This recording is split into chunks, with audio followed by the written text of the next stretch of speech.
Hi, I'm Elizabeth, and I'm a writer. But actually, I really hate that word, writer. I always feel kind of dumb when I say it out loud.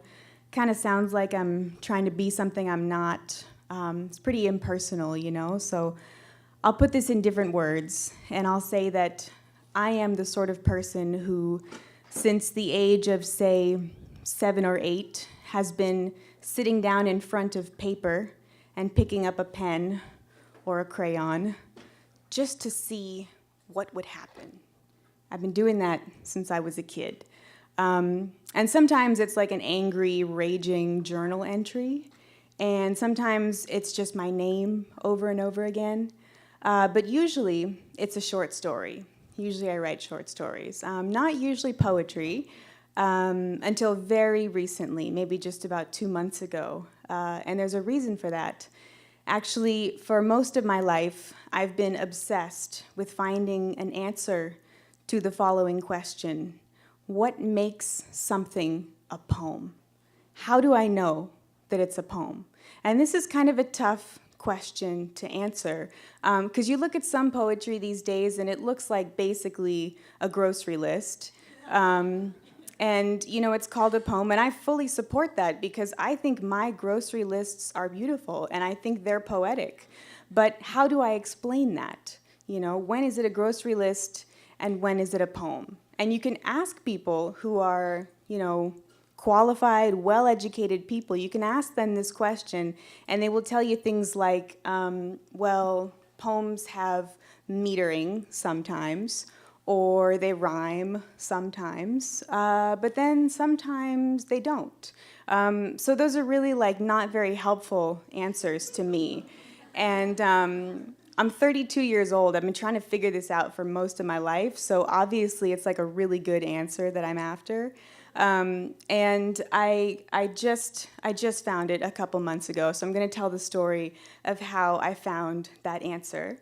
And my story begins with kind of a buzzing, swarming, noisy, kind of like noise in my ears, I guess, that was really, really kind of upsetting sometimes. And it wasn't from any bees that were following me or animals or anything. It was the sound of sentences in my brain. And I constantly had these sentences in my brain, and I could hear them, and I could just about see them in front of my face. And this was all the time. This was the dominant state of my brain for most of my adult life. And it was pretty crazy. And it meant that as soon as I touched pen to paper, my hand would just go. And it would go for 20 pages or 5 hours, whichever came first. And then when I was finished, I would sit back and I would rub my back, which I would have just now noticed was hurting. And I would have this huge red callus on my finger from my pen. And, you know, I would look back at these pages that I'd written, and I would have done it so feverishly and pressed so hard that they were like crinkly, like these crinkling, like ink-filled pages. And I wouldn't remember writing most of that stuff. And it was one of these like totally crazy out-of-body creative experiences that a lot of artists have. And I was having these all the time. And it was insane. You know, it's one of these things where the self disappears and it doesn't reappear until you've finished that piece. But unfortunately, I also had a heartbeat to match that swarming brain, which essentially meant that I had the heartbeat of a squirrel, and I couldn't sleep longer than 3 hours at a time. I couldn't eat. I didn't like food. It was nauseating to me, so hunger was like a weird concept. And every single face that I saw in the world, whether it was a stranger or a family member or a friend, looked angry to me. And if you had asked me why that person was angry at me, I would have been able to give you 5 or 10 elaborate reasons why, all of which I would have believed wholeheartedly, and none of which would have actually been true. And this was, in fact, just my way of seeing the world. And obviously, this was unbearable. After a time, it just became something that I couldn't live with anymore. So I went to see a psychiatrist, and I was pretty quickly diagnosed with type 1 bipolar disorder. And I started taking lithium. And lithium's pretty cool. Lithium is a salt. It is also an element on the periodic table. And I thought that was cool, just like swallowing this element every night. It kind of made me feel like more in touch with the earth. And it helped me a lot. You know, within a couple days, I could sleep 8 or 9 hours. When I looked at faces, I pretty much just saw faces like normal people. I ate my way from 105 pounds to 120, and I did this in like 2 weeks. And I will never forget those 2 weeks because they were the most delicious weeks of my life. It was like I was tasting food for the first time. In fact, it was like I was seeing things and meeting humans for the first time.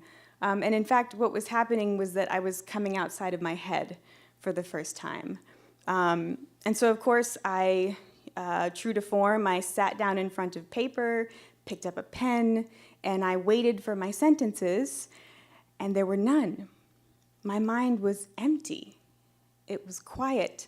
And an empty mind is a really beautiful thing, but I had come to rely on those sentences, and I had reached a point where I wasn't used to trying to write. I didn't have to search for anything at all. I would just touch pen to paper and it was there, but that wasn't happening anymore. And so I tried a few times and I wasn't able to do it, and I started to panic, and I had heard that medication kills creativity, and I couldn't believe it was happening to me. It felt like the cruelest thing that could possibly happen.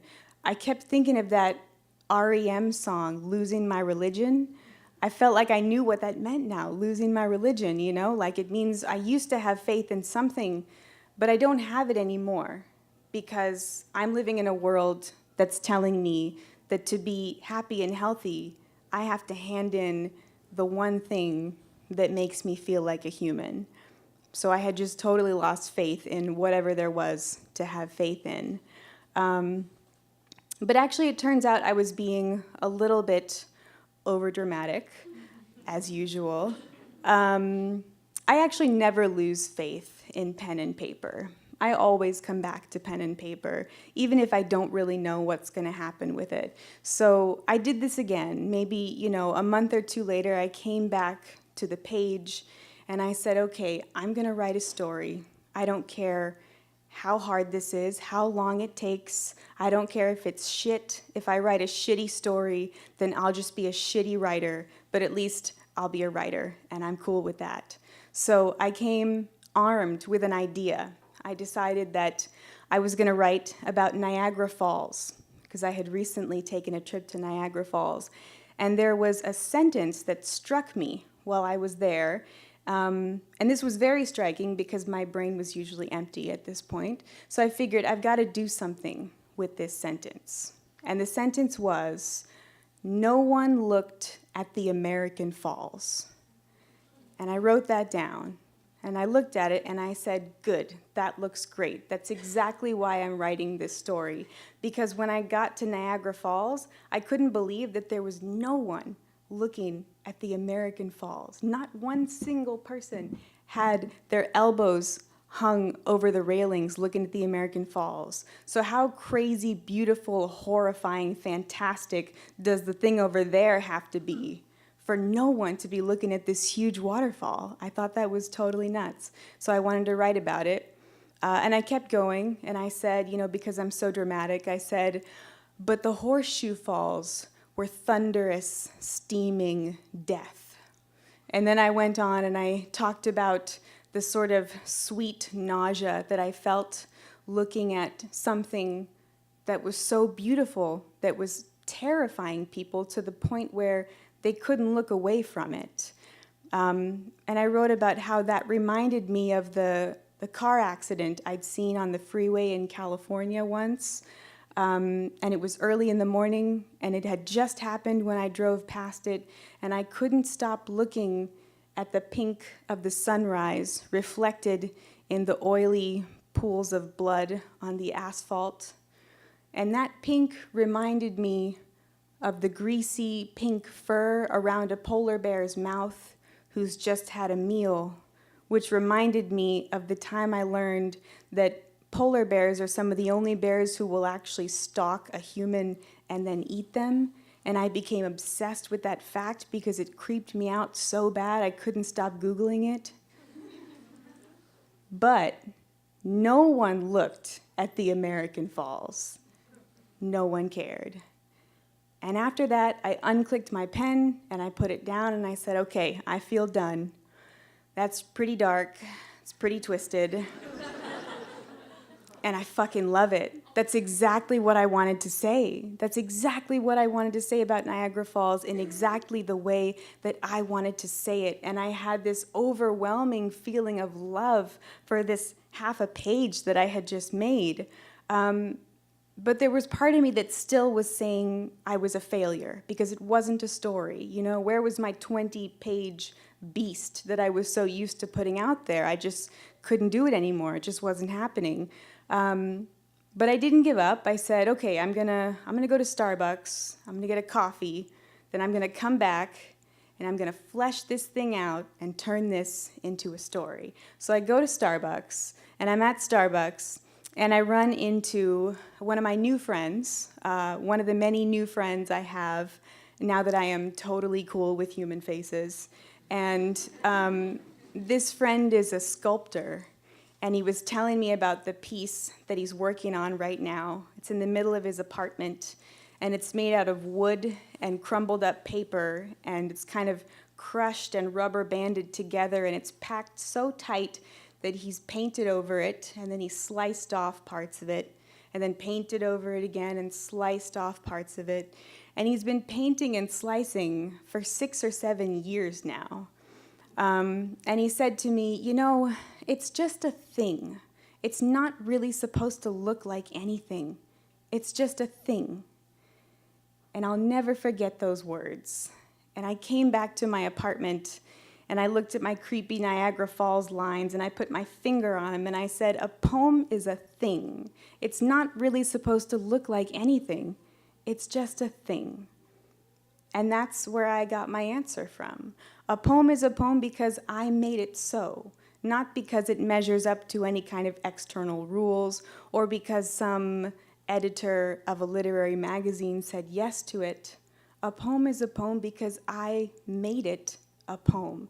And that's exactly the answer that I was looking for. And in fact, it found me. So I'll end this by saying that I think as writers and artists, we often hear this childbirth metaphor. We talk about giving birth to our pieces and nurturing them, and they're our babies. But I have found that, in fact, it is exactly the opposite. We are the babies, and it is our writing and our art that nurtures us to a new place of understanding, as long as we let it. Thank you.